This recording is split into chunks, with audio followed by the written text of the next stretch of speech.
സ്നേഹമെന്നിൽ ദീനം തോറും വർത്തിച്ചിടും നീ.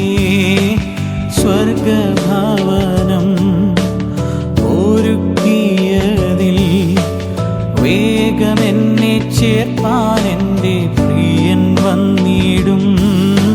ആ നല്ല നാളിനായി കാത്തിരുന്ന് സ്നേഹമെന്നിൽ ദീനം തോറും വർത്തിച്ചിടും നീ. എൻ്റെ ഹൃദയത്തെ തൊടുവാൻ മുറിവിൽ തലോടുവാൻ യേശുവെ പോലാരെയും ഞാൻ കണ്ടതില്ല. ഇത്രയേറെ ആനന്ദം എൻ ജീവിതത്തിലേകും യേശുവെ ഞാൻ ഒരിക്കലും നിനച്ചതില്ല. ദൈവത്തിൻ്റെ അതിപരിശുദ്ധമായ നാമം മഹത്വപ്പെടട്ടെ. എല്ലാവരും കർത്താവിൽ സന്തോഷമായിരിക്കുന്നുവെന്ന് കർത്താവിൽ ഞാൻ വിശ്വസിക്കുന്നു. എല്ലാവർക്കും യേശുവിൻ്റെ നാമത്തിൽ എൻ്റെ സ്നേഹവന്ദനം. പ്രിയമുള്ളവരെ, കാലം അതിൻ്റെ അന്ത്യത്തിലേക്ക് നീങ്ങുകയാണ്. കർത്താവിൻ്റെ നാൾ ഏറ്റവും അടുത്തിരിക്കുകയാണ്. സംഭവങ്ങൾ അത് നമ്മെ സൂചിപ്പിക്കുന്നു, നമ്മെ ഉണർത്തുന്നു, നമ്മെ ഉത്സാഹിപ്പിക്കുന്നു. ആകയാൽ ഈ നാളുകളിൽ കർത്താവിൻ്റെ വരവിനായി നമുക്ക് ഒരുങ്ങാം. കർത്താവ് അതിനായിട്ട് എല്ലാവരെയും സഹായിക്കുകയും ഉത്സാഹിപ്പിക്കുകയും ചെയ്യട്ടെ എന്ന് പ്രാർത്ഥനയോടെ ഇന്നത്തെ സന്ദേശത്തിനായിട്ട്, ചിന്തയ്ക്കായിട്ട് അല്പനിമിഷങ്ങൾ നിങ്ങളുടെ വിലയേറിയ ശ്രദ്ധയെ ഞാൻ ക്ഷണിക്കുകയാണ്. കർത്താവ് എല്ലാവരെയും അനുഗ്രഹിക്കട്ടെ. ആധാരമായിട്ട് 105 സങ്കീർത്തനം അതിൻ്റെ 11 വാക്യം ഇവിടെ വായിപ്പാൻ ആഗ്രഹിക്കുന്നു. നിന്റെ അവകാശത്തിൻ്റെ ഓഹരിയായി ഞാൻ നിനക്ക് കനാൻ ദേശം തരും എന്നരുളി ചെയ്തു. നോക്കണേ, എത്ര മനോഹരമായിട്ടുള്ള ഒരു വാക്യമാണ് നാം വായിച്ചു കേട്ടത്. എന്താണ് ആ വാക്യം? നിന്റെ അവകാശത്തിൻ്റെ ഓഹരി അത് കനാൻ ദേശം ലഭിക്കുമെന്നതൊരു വാഗ്ദത്തമല്ലേ? ദൈവത്തിൽ നിന്ന് ദൈവദാസനായ അബ്രഹാമിന് ലഭിച്ച വാഗ്ദത്തം. എന്താണ് ആ വാഗ്ദത്തം? നിന്റെ അവകാശം, നിനക്കൊരു ഓഹരിയുണ്ട്. നീ എന്നെ സേവിച്ചത് നിമിത്തം, എന്നെ അന്വേഷിച്ചത് നിമിത്തം ഒരു ഓഹരിയുണ്ട്, ഒരു അവകാശമുണ്ട്. വേദപുസ്തകം വായിക്കുന്നുള്ളവർക്ക് നന്നായിട്ട് അത് മനസ്സിലാക്കാനായിട്ട് കഴിയും. വേദപുസ്തകത്തെ 2 വിഭാഗിക്കുമ്പോൾ പഴയ നിയമത്തിൽ വിശ്വാസികളുടെ പിതാവ് എന്നറിയപ്പെടുന്ന അബ്രാഹാമിനോട് ദൈവം പറഞ്ഞ ഒരു വാക്യമാണത്. നിനക്കൊരു അവകാശമുണ്ട്, നിനക്കൊരു ഓഹരിയുണ്ട്, അത് കനാൻ ദേശമാണ്. ദൈവത്തിന് സ്തോത്രം. തൻ്റെ 75 വയസ്സിൽ ദൈവം തന്നോട് പറഞ്ഞ അവകാശം, ദൈവം തനിക്കായി വിഭാവനം ചെയ്ത ഓഹരി.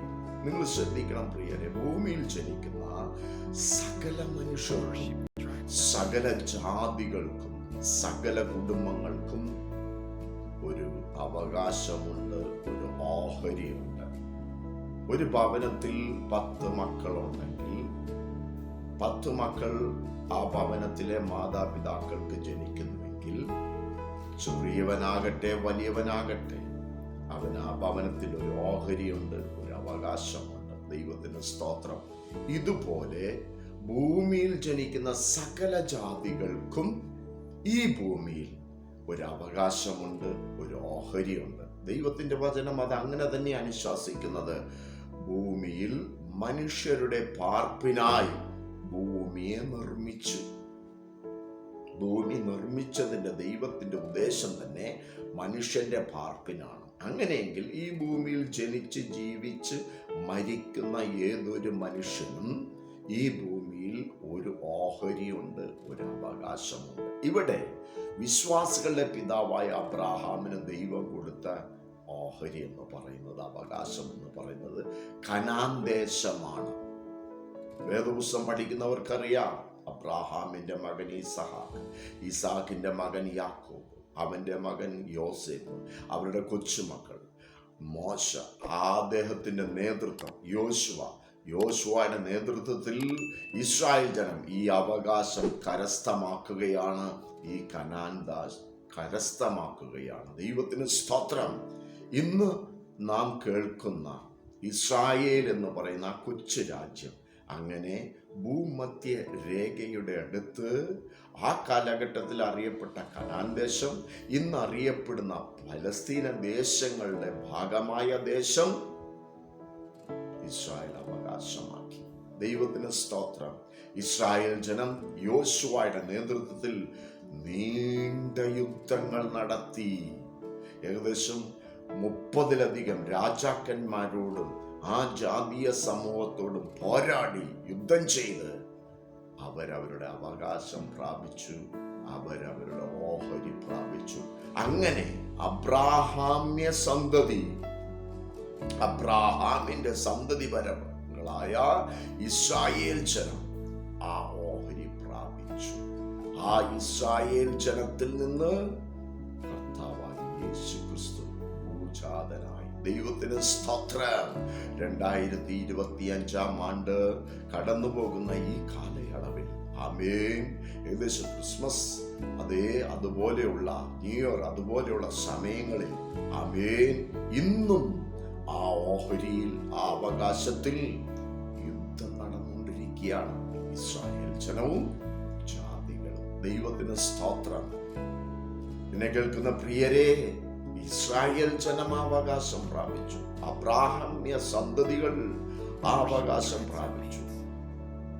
യാക്കോബിന്റെ കൊച്ചുമക്കൾ ആ അവകാശം പ്രാപിച്ചു. ദൈവത്തിന് സ്തോത്രം. പഴയ നിയമ വിശ്വാസികൾ ആ അവകാശം പ്രാപിച്ചു. അങ്ങനെയെങ്കിൽ ഇന്ന് ഞാൻ പറയട്ടെ, പുതിയ നിയമത്തിൽ കർത്താവായ യേശു ക്രിസ്തുവിനെ സ്വന്തം രക്ഷകനും നാഥനുമായി അംഗീകരിച്ച് കർത്താവിന്റെ കൽപ്പന അനുസരിച്ച് കർത്താവിന് വേണ്ടി ജീവിതം നയിക്കുന്ന വിശുദ്ധന്മാരെ, നിങ്ങൾക്കുമുണ്ട് ഒരു അവകാശം, നിങ്ങൾക്കുമുണ്ട് ഒരു ഓഹരി. ദൈവത്തിന് സ്തോത്രം. ഒരു വാക്യം കൂടെ നമുക്ക് ശ്രദ്ധിക്കാം. യോഹന്നാന്റെ സുവിശേഷം 14-ാം അധ്യായം അതിന്റെ 2-ാമത്തെ വാക്യത്തിൽ ആ ഓഹരിയെ കുറിച്ച് വളരെ വ്യക്തമായിട്ട് യേശു തന്നെ പറയുന്നുണ്ട്. നമുക്കതൊന്ന് ശ്രദ്ധിക്കാം. യോഹന്നാന്റെ സുവിശേഷം 14:2 ഞാനിവിടെ വായിക്കുന്നു. ഞാൻ നിങ്ങൾക്ക് സ്ഥലം ഒരുക്കുവാൻ പോകുന്നു. ഞാൻ പോയി നിങ്ങൾക്ക് സ്ഥലം ഒരുക്കിയാൽ ഞാൻ ഇരിക്കുന്നിടത്ത് നിങ്ങളും ഇരിക്കേണ്ടതിന് പിന്നെയും വന്നു നിങ്ങളെ എൻ്റെ അടുക്കൽ ചേർത്തുകൊള്ളും. ഇവിടെ യേശു തൻ്റെ ശിഷ്യന്മാരോട്, തന്നിൽ വിശ്വസിക്കുന്നവരോട് പറയുകയാണ്, ഞാൻ നിങ്ങൾക്ക് വേണ്ടി സ്ഥലമൊരുക്കുവാൻ പോകുന്നു. ഹല്ലേലൂയ. നോക്കണേ, യേശു കർത്താവിനെ സ്വന്തം രക്ഷകനും നാഥനുമായി അംഗീകരിച്ച് വീണ്ടും ജനന അനുഭവത്തിൽ വന്ന് യേശു കർത്താവിന് വേണ്ടി വിശുദ്ധ ജീവിതം നയിച്ച് തന്നെ കാത്തിരിക്കുന്ന വിശുദ്ധന്മാർക്ക് ഒരവകാശം, ഓരോഹരി. എന്താണത്? ഒരു സ്ഥലം. യേശു അപ്പ തൻ്റെ ജനത്തിന് വേണ്ടി ഒരുക്കുന്നത്രേ. ദൈവത്തിന് സ്തോത്രം. എത്ര സന്തോഷമുള്ള വാഗ്ദത്തമാണ്. ഞാൻ എൻ്റെ കർത്താവിനെ സ്തുതിക്കുകയാണ്. ഹല്ലേലൂയ. നിങ്ങൾ ശ്രദ്ധിക്കണം പ്രിയരെ, എനിക്കും നിങ്ങൾക്കും പാർപ്പാൻ ഒരു പട്ടണം, എനിക്കും നിങ്ങൾക്കും പാർപ്പാൻ ഒരു സ്ഥലം, എനിക്കും നിങ്ങൾക്കും പാർപ്പാൻ ഒരു ഭവനം, എനിക്കും നിങ്ങൾക്കും പാർപ്പാൻ ഒരു ഓഹരി, ഒരു അവകാശം നമ്മുടെ യേശു അപ്പ ഒരുക്കിക്കൊണ്ടിരിക്കുകയാണ്. ഹല്ലേലൂയ. നമുക്ക് ഈ നാളുകളിൽ അതിയായിട്ട് ദൈവത്തെ സ്തുതിക്കേണ്ടതുണ്ട്, അതിയായിട്ട് ദൈവത്തിന് നന്ദി പറയേണ്ടതുണ്ട്, അതിയായിട്ട് ദൈവത്തെ ആരാധിക്കേണ്ടതുണ്ട്. കാരണം എന്താ? അപ്പൻ സ്ഥലം ഒരുക്കി പിന്നെയും വന്ന് നമ്മെ ചേർപ്പാൻ, ഹല്ലേലൂയ, ചേർപ്പാൻ അവിടുന്ന് വരുന്നു. അവിടുത്തെ വരവിന്റെ കാലൊച്ച കേൾക്കുന്നു. അതേ പ്രിയരെ, അവിടുന്ന് തൻ്റെ ജനത്തിന് ഒരു അവകാശം, തൻ്റെ ജനത്തിന് ഒരു ഓഹരി. നിങ്ങൾ ശ്രദ്ധിക്കണം, വെളിപ്പാട് പുസ്തകത്തിൽ ആ ഓഹരിയെ കുറിച്ച് വളരെ വ്യക്തമായി പറയുന്നു. വെളിപ്പാട് പുസ്തകം അതിന്റെ 21-ാം അധ്യായം 7-ാം വാക്യത്തിൽ വളരെ ശക്തമായിട്ടുള്ളൊരു പ്രതിപാദ്യമാണ് അവിടെ കൊടുത്തിരിക്കുന്നത്. ഞാൻ അതിവിടെ വായിക്കാം, നിങ്ങൾ ശ്രദ്ധിക്കണമേ. ജയിക്കുന്നവന് ഇത് അവകാശമായി ലഭിക്കും. ഞാൻ അവന് ദൈവവും അവൻ എനിക്ക് മകനുമായിരിക്കും. നോക്കണം പ്രിയരെ, ജയിക്കുന്നവന് ഈ അവകാശം ലഭിക്കും. ഏത് അവകാശം?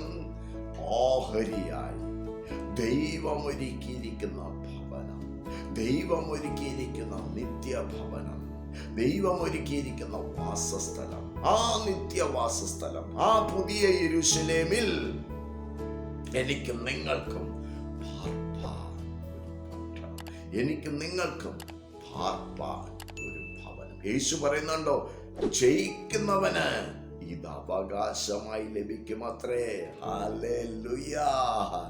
ഒരു പാട്ട് ഇങ്ങനെ സ്നാന സമയത്ത് ദൈവമക്കൾക്കായി ദൈവജനം പാടും. ജയം ജയം ഹല്ലേലൂയ, ജയം ജയം എപ്പോഴും, ജയം ജയം ഹല്ലേലൂയ, ജയം ജയം എപ്പോഴും, യേശുനാഥൻ നാമത്തിനു ജയം ജയം എപ്പോഴും, യേശുനാഥൻ നാമത്തിനു ജയം ജയം എപ്പോഴും. പ്രിയമുള്ളവരെ, ഈ പാട്ട് രാപ്പകൽ പാടുന്ന ഒരു സമയത്തേക്ക് നാം കടന്നു വരികയാണ്. രാപ്പകൽ അവൻ്റെ മുഖം കണ്ട് അവനെ സ്തുതിക്കുന്ന, അവനെ ആരാധിക്കുന്ന, അവൻ നമുക്കായി ഒരുക്കുന്ന ഭവനത്തിലിരുന്നു കൊണ്ട് ഒരു സാന്നിധ്യം അനുഭവിച്ച് അവനെ മുഖാമുഖമായി കണ്ടുകൊണ്ട് കണ്ണുനീരില്ലാത്ത, വിലാപമില്ലാത്ത, മുറവിളിയില്ലാത്ത ആ നാട്ടിൽ, ആ രാജ്യത്ത്, ആ വീട്ടിൽ നമുക്കൊരവകാശം, നമുക്ക് നല്ലൊരവകാശം, നമുക്കൊരു ഓഹരി. പ്രിയമുള്ളവരെ, അതുകൊണ്ട് ഈ സന്ദേശം കേൾക്കുമ്പോൾ ഞാനൊരു ദൂത് പറയട്ടെ. കണ്ണുനീരിലൂടെ, പ്രയാസത്തിലൂടെ, ദുഃഖത്തിലൂടെ, വേദനയിലൂടെ, ഇടുക്കത്തിലൂടെ, ഞെരുക്കത്തിലൂടെ, രോഗാനുഭവങ്ങളിലൂടെ കടന്നു പോകുന്നുവെങ്കിൽ ഭയപ്പെടേണ്ട, ഭാരപ്പെടേണ്ട. ഈ ദുഷ്ടലോകം ഒരുപക്ഷെ ഞെരുക്കിയേക്കാം, വേദനിപ്പിച്ചേക്കാം, കണ്ണുനീരിലാഴ്ത്തിയേക്കാം. ഭയപ്പെടേണ്ട, പ്രത്യാശയോടെ ആയിരിക്കെ.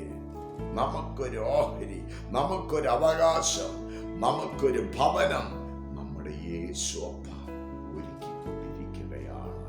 ഈ കഷ്ടതയുടെ നടുവിൽ, ഈ വേദനയുടെ നടുവിൽ, ഈ കണ്ണുനീരിന്റെയും ഇടുക്കത്തിന്റെയും ഞെരുക്കത്തിന്റെയും നടുവിൽ വിശ്വാസം ചോർന്നു പോകാതെ, ദൈവകൃപ ചോർന്നു പോകാതെ, വിശുദ്ധി ജീവിതത്തിൽ നിന്ന് ഒരണുവിട മാറാതെ ദൈവത്തിന്റെ വചനപ്രകാരം ജീവിച്ച് ദൈവാത്മാവിന്റെ നിയോഗങ്ങൾക്കും നടത്തിപ്പുകൾക്കും ഒത്തവണ്ണം മുന്നേറി നല്ലവനും വിശ്വസ്തനുമായ ദാസനെ എന്ന പേർവിളികൾ പാടാനായിട്ട് ഒരുക്കത്തോടെ, പ്രത്യാശയോടെ, ധൈര്യത്തോടെ, വിശ്വാസത്തോടെ, സമർപ്പണത്തോടെ നമുക്ക് മുന്നേറാം. നമുക്ക് നല്ലൊരു അവകാശം റെഡിയായിക്കൊണ്ടിരിക്കുന്നു. നമുക്ക് നല്ലൊരു ഓഹരി നമ്മുടെ കർത്താവ് തയ്യാറാക്കുന്നു. അതെ, നാം വായിച്ചല്ലോ, ജയിക്കുന്നവന് അത് അവകാശമായി ലഭിക്കും. ഞാൻ അവന് പിതാവും അവൻ എനിക്ക് മകനും. ഹല്ലേലൂയ. പ്രിയമുള്ളവരെ, എന്തു ഭാഗ്യകരമായ പ്രത്യാശയാണ് ക്രിസ്തീയ പ്രത്യാശ എന്ന് പറയുന്നത്. ക്രിസ്തീയ ജീവിതത്തിന്റെ അനുഗ്രഹം എന്ന് പറയുന്നത്, ശാശ്വതമായ വിടുതൽ എന്ന് പറയുന്നത് ആ നിത്യഭവനമാണ്, ആ ഓഹരിയാണ്, ആ അവകാശമാണ്. അത് പ്രാപിപ്പാൻ ഈ അന്ത്യകാലത്ത് വിശ്വസ്തയോടെ മുന്നേറാൻ കർത്താവ് നമ്മെ സഹായിക്കട്ടെ, കർത്താവ് നമ്മെ അനുഗ്രഹിക്കട്ടെ, കർത്താവ് നമ്മെ ശക്തീകരിക്കട്ടെ, കർത്താവ് നമുക്ക് ജയം ഒരുക്കട്ടെ, അവിടുന്ന് നമ്മെ പ്രാപ്തരാക്കട്ടെ എന്ന വളരെ പ്രാർത്ഥനയോടെ നമുക്ക് മുന്നേറാം. ദൈവം ഓരോ പ്രിയപ്പെട്ടവരെയും സഹായിക്കാൻ അനുഗ്രഹിക്കുകയും ചെയ്യട്ടെ. God bless you.